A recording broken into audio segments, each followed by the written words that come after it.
Welcome to the Slop Farm. Enjoy the video.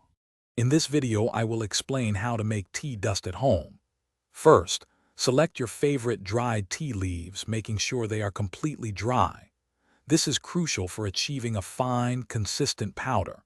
You'll also need a suitable grinding tool, such as a coffee grinder, a spice grinder, or even a traditional mortar and pestle.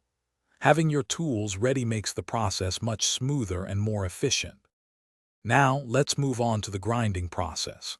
Place a small amount of your dried tea leaves into your chosen grinder. It's best to work in small batches to ensure an even grind and to avoid overworking your equipment. Use short, quick pulses rather than continuous grinding.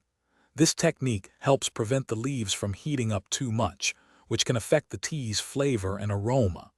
Keep grinding until you achieve a very fine, dust-like powder.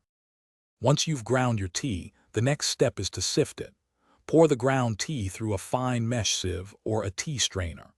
This is important for separating the fine tea dust from any larger, unground pieces.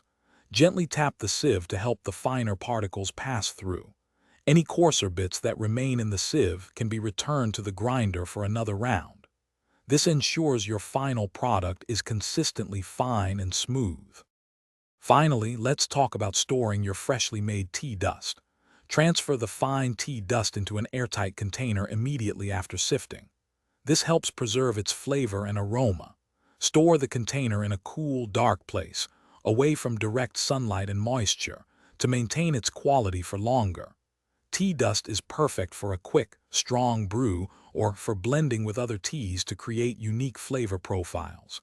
Enjoy your homemade tea dust. Thanks for watching. Consider subscribing if we helped you today.